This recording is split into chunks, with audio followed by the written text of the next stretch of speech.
Hola, buenos días, tardes o noches en el momento que esté viendo esto, Listen.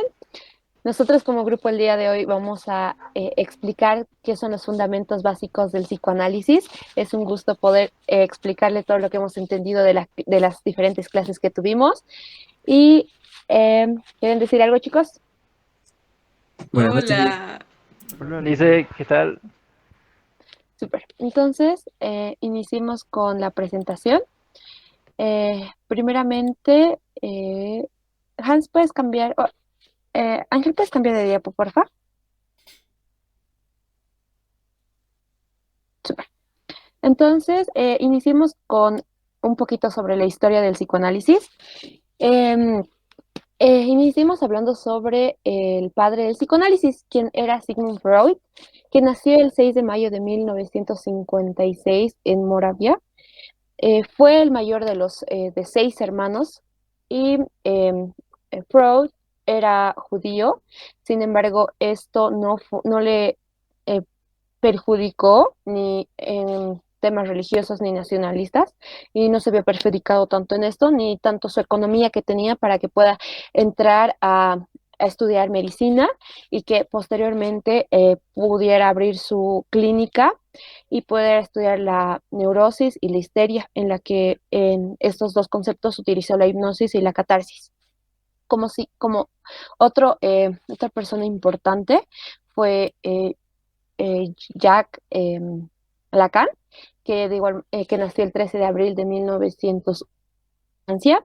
De igual manera, Lacan estudió medicina y se especializó en psiquiatría.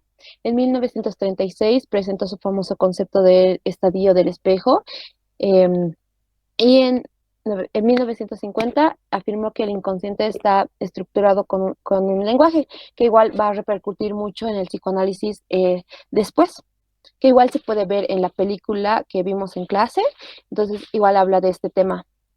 Eh, de igual manera, no, me gustaría mencionar a otra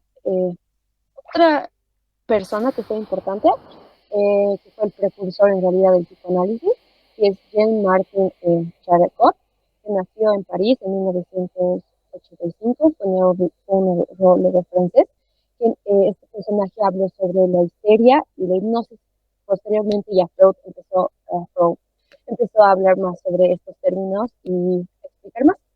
Entonces, en relación a esto, siguiente por Ángel, veamos qué es el psicoanálisis como tal. El psicoanálisis es una corriente psicológica y terapéutica que se enfoca sobre todo en el inconsciente y cómo esto influye en la conducta humana. La finalidad de esto es identificar y resolver los conflictos internos de cada persona para que tenga una salud mental estable y también no se vea afectado su comportamiento del individuo. Se basa en técnicas como la asociación libre, el análisis de los sueños y la transferencia, entre otros.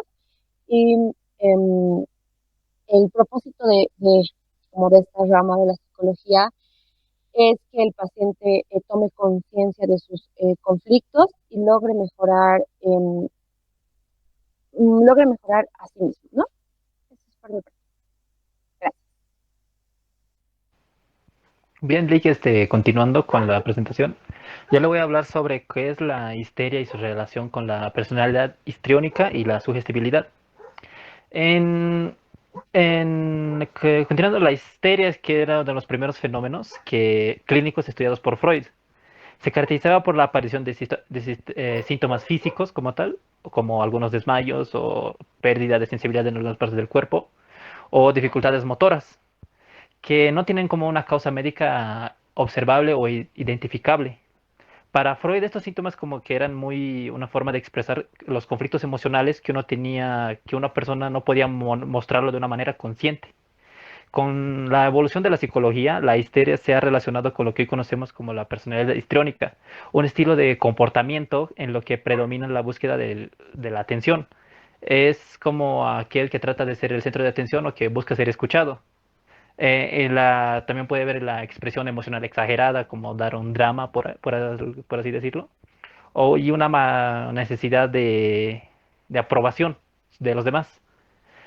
Como en la sugestibilidad, es de que decir que es la facilidad con la que estas personas pueden aceptar o ser o asumir ideas o sus influencias de otros, del entorno. Freud había observado que esta característica explicaba por qué algunos pacientes respondían rápidamente a indicaciones del terapeuta o a técnicas como la hipnosis, perdón, aunque solo de una manera temporal. En síntesis o en resumen, la histeria y la personalidad histrónica comparten la manifestación intensa de las emociones, como poder mostrar al giro que no puede presentarse fácilmente, a una alta sensibilidad o a la influencia de los demás, como estos aspectos que fueron sumamente importantes para el desarrollo inicial del psicoanálisis.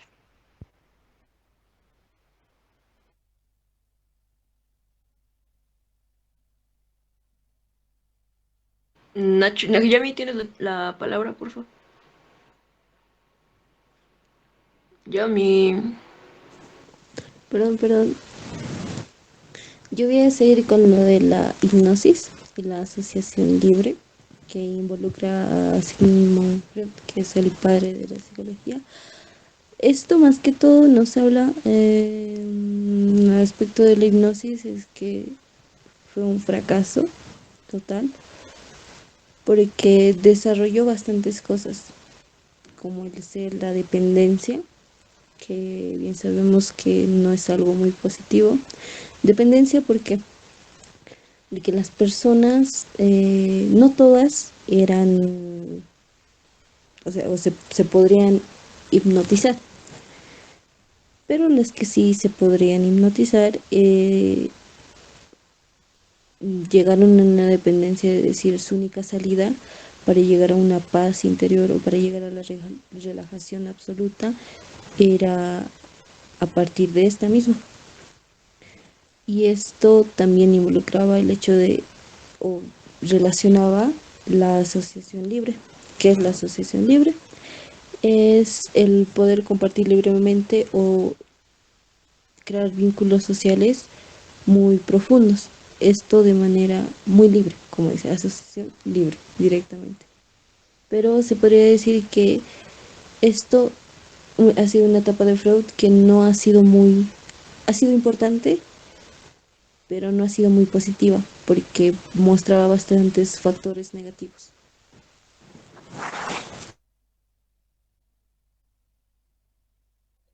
Los mecanismos de defensa son maneras en las que el cerebro intenta proteger la mentalidad de la persona para tener una salud más óptima mentalmente.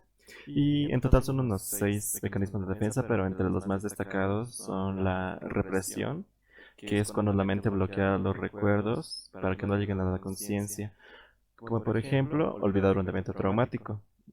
Otro es la negación, que es rechazar la realidad, una realidad traumática o un evento difícil, como por ejemplo la pérdida o muerte de un ser querido.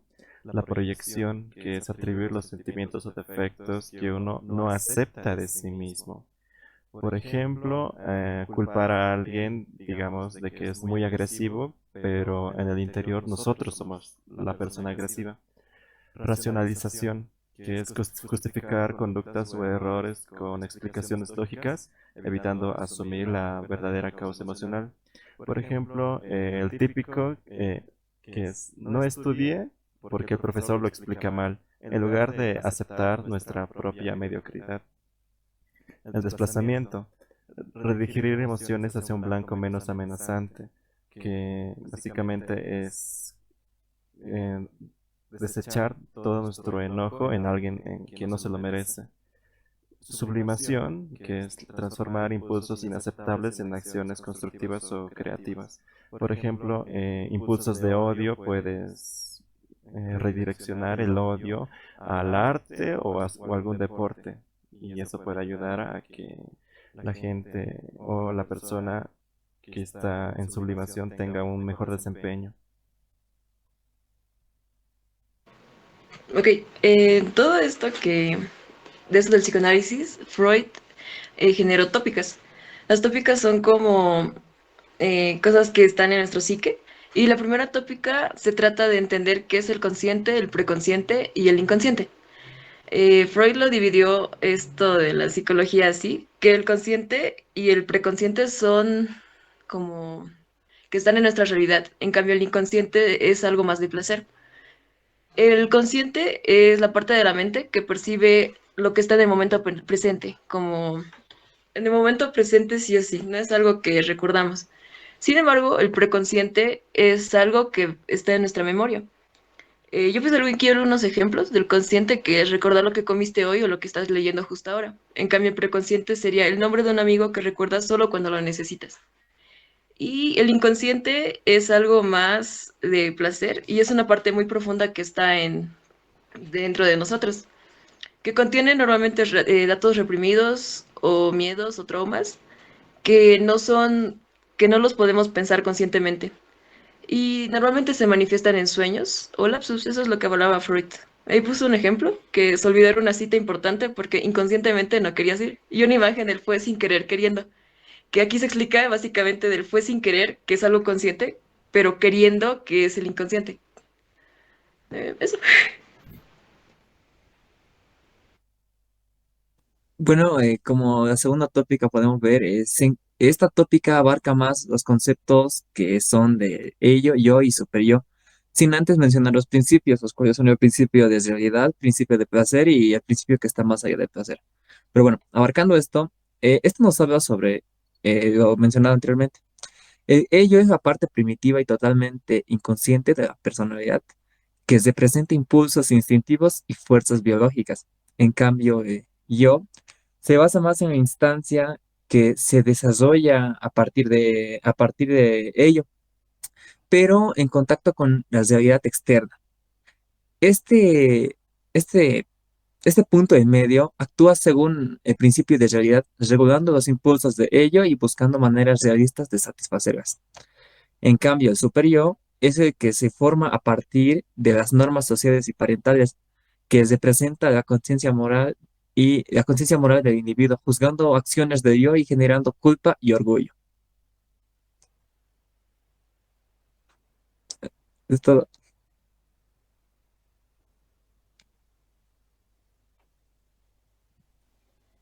Súper, entonces esta fue nuestra presentación del tema que ya lo habíamos mencionado. Espero que le haya gustado mucho, Listen, y espero que lo hayamos hecho bien como grupo.